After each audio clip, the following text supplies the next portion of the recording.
નિર્લિપ્ત રાય રાજકોટની અંદર જશે, માફિયાગીરી, ગુંડાગીરી, બુટલેગર, ડ્રગ્સ નેટવર્ક, આ બધાનો કચ્ચડ ઘાણ મળી જશે એવી જનતાની અપેક્ષાઓની ઉપર પાણી ફેરવવાનું કામ ખુદ ભાજપાની સરકાર કરશે અને નિર્લિપ્ત રાય જેવા વફાદાર અધિકારીને નિષ્ફળ બનાવવાનું કામ અંતમાં થશે.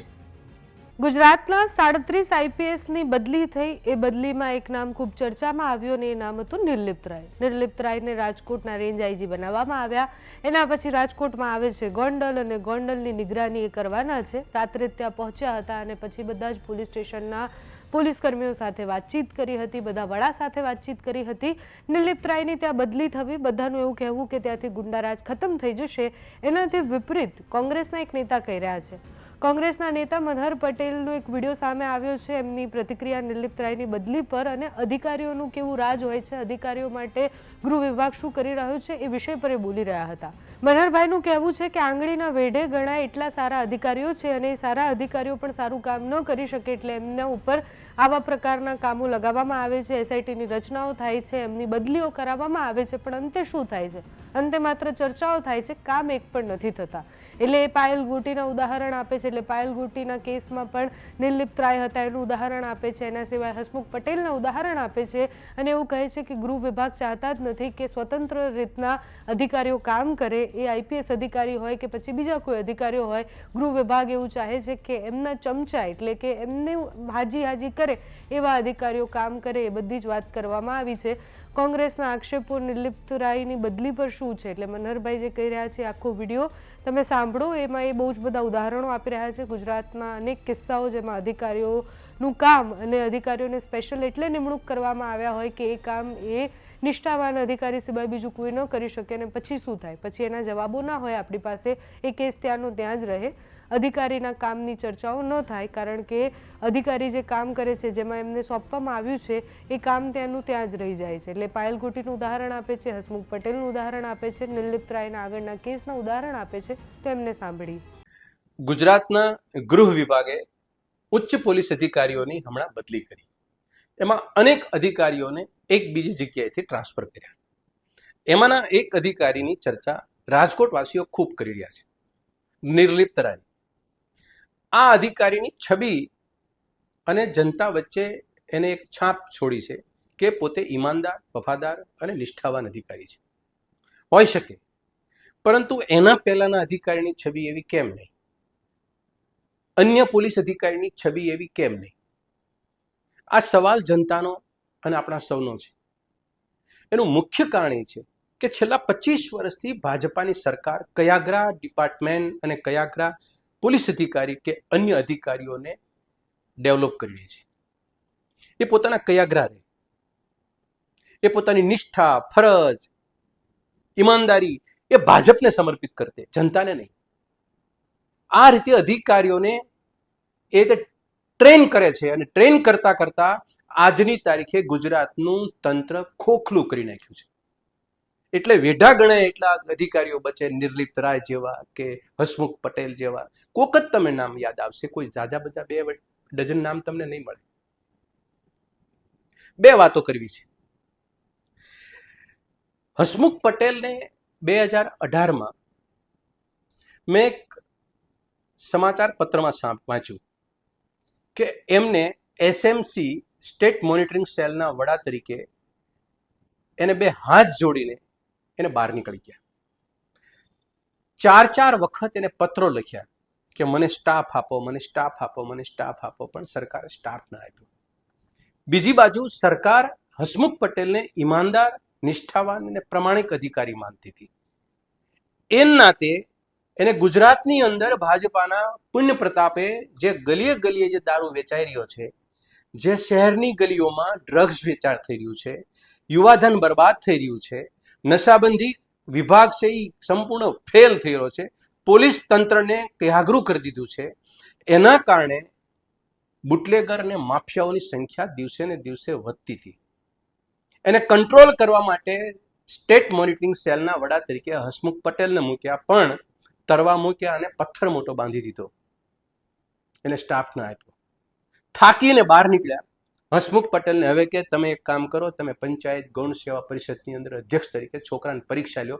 અમારી સરકાર એમાંય નિષ્ફળ ગઈ છે. 27 પ્રકારના પેપર ફૂટ્યા સ્પર્ધાત્મક. તમે કલ્પના કરો અને કરુણતા ગુજરાતની જુઓ કે સરકાર પાસે નથી એક પણ એવો અધિકારી કે જે અધિકારી સ્પર્ધાત્મક પરીક્ષાનું મોનિટરિંગ કરી અને પેપર ફૂટ્યા વગર કે ગેરરીતિ વગર કોઈ પરીક્ષા લેવાય.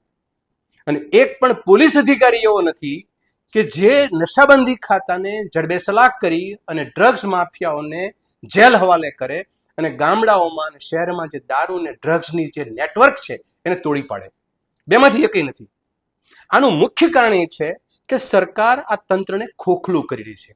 અને ખોખલું કરવા પાછળ શું?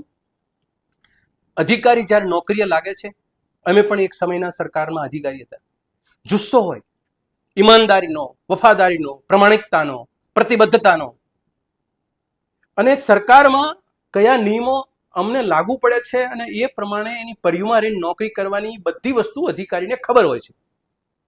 એ ફરજ દરમિયાન એની નિષ્ઠા, એની પ્રમાણિકતા, એની પ્રતિબદ્ધતા અને દિવસે ને દિવસે સરકારમાં બેઠેલા મંત્રીઓ અને એનો વર્ગ એને નેવે મૂકવાનું કહેતી જાય છે અને છેવટે તંત્રને ખોખલું કરી નાખે છે. એટલા માટે ગણ્યા ગાંઠ્યા અધિકારીઓ તમને દેખાય છે કે આ નિષ્ઠાવાન ને પ્રમાણિક છે. એ પૈકીના હસમુખ પટેલ હતા.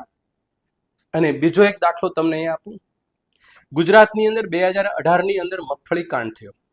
કરોડો રૂપિયાની મગફળી સળગી ગઈ, ઢેફા નીકળ્યા, બારદાન સળગી ગયા. એની SIT ની માંડી.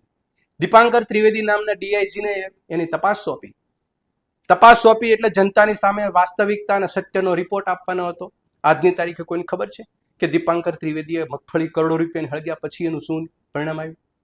બીજો દાખલો આપું. કડી પોલીસ સ્ટેશનની અંદર 5-7 વર્ષ પહેલા 9 કન્ટેનર પોલીસે દારૂ પકડ્યો. એ દારૂ પોલીસ કસ્ટડીમાં હતો.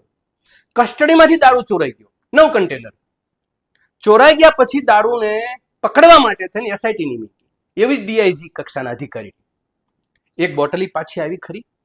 સરકારને અમે સાગમટે પૂછીએ છીએ. અને ત્રીજો દાખલો એ કે સરકારમાં અમરેલી વિભાગમાં જિલ્લાની અંદર પાયલ ગોટી નામનો કિસ્સો સૌને યાદ છે. એનો વરઘોડો કાઢ્યો. ભાજપાની આંતરિક લડાઈનો એ દીકરી ભોગ બની. SIT નિમી. આજ નિર્લિપ્ત રાય સરકારે એને નિમણૂક કરી. SIT નિમી. તપાસ કરવા ગયા. દીકરીની આબરૂ પાછી આવી ગઈ. વાસ્તવિકતા કોઈને ખબર પડી કે આ ઘટના ઘટીતી, કોને અંજામ આપ્યો હતો, કોણ એના ગુનેગારો છે, કોનું કાવતરું છે, કોઈ નહીં ખબર હોય. કારણ કે સ્ટાફ જે છે, જે પોલીસ વિભાગ છે, એને ખોખલો કરીને કયાગ્રો કરી નાખ્યો છે. એ સ્વતંત્ર છે જ નહીં. આજના ગુજરાતના ગૃહમંત્રી છે, એ નાયબ મુખ્યમંત્રી પણ છે.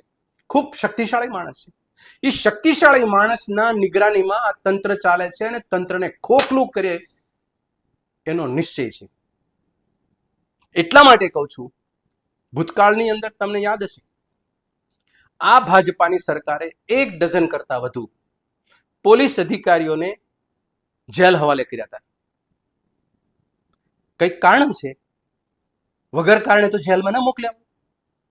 અને એ કારણ એની વફાદારીનું ઇનામ છે કે પછી એને કયાગ્રા નથી થયા એનું ઇનામ છે, એ પણ ચર્ચાનો વિષય બને એમ છે. એ પણ કોઈને ખબર નથી કે જેલમાં ગયા હતા શું કામ, એને મોકલ્યા હતા શું કામ. સરકારનું ન માન્યાને કારણે જેલમાં ગયા હતા કે કોઈ ગુનો કર્યો તો જેલમાં ગયા હતા. પાછા બહાર કાઢ્યા એમને એમને. એ જ સરકારે બહાર કાઢ્યા. તો પાછા કાઢ્યા ત્યારે સરકારને સવાલ પૂછ્યા હતા કે પેલા ગુનેગારો હતા, એને ગુનો કર્યો તો જેલમાં ગયા તો બહાર કેમ નીકળ્યા? બહાર નીકળ્યા, નિર્દોષ થયા. નિર્દોષ તો બન્યા પણ એને પ્રમોશન મળે, એની નોકરી ચાલુ રહી અને પેન્શન પાત્ર બની અને આરામથી એ લોકો બહાર નીકળી ગયા. કેટલા આંખમાં ધૂળ નાખવાનું આ ભાજપાની સરકાર 6.5 કરોડની જનતાને કરી રહી છે. એટલા માટે કહું છું, SIT નિમવી, સત્યશોધક પરિસ્થિતિનું નિર્માણ કરવું, વફાદાર અધિકારીઓ 1-2 રાખ્યા છે એને આગળ કરવા, એના નામે ગારલીપણ કરી નાખવું, અને દૂધને દૂધનું દૂધ, પાણીનું પાણી થાય એ પહેલા એનું એવું ગારલીપણ કરી નાખવું કે જનતા છે એ પ્રશ્નાર્થમાં ઊભી રહે અને અમે અમારું કામ કરી લઈએ. નિર્લિપ્ત રાય રાજકોટની અંદર જશે, માફિયાગીરી ગુંડાગીરી, બુટલેગર, ડ્રગ્સ નેટવર્ક, આ બધાનો કચ્ચડ ઘાણ મળી જશે એવી જનતાની અપેક્ષાઓની ઉપર પાણી ફેરવવાનું કામ ખુદ ભાજપાની સરકાર કરશે અને નિર્લિપ્ત રાય જેવા વફાદાર અધિકારીને નિષ્ફળ બનાવવાનું કામ અંતમાં થશે. કારણ કે કોઈ અધિકારી નથી પ્રમાણિક રહ્યા અને નથી રહેવા દીધા, કારણ કે તમામ અધિકારીઓ પ્રમાણિક હતા અને છે, પણ એની ઓફિસ ઉપર અને ફરજ ઉપર બેસે એને કયાગ્રા જોઈએ છે.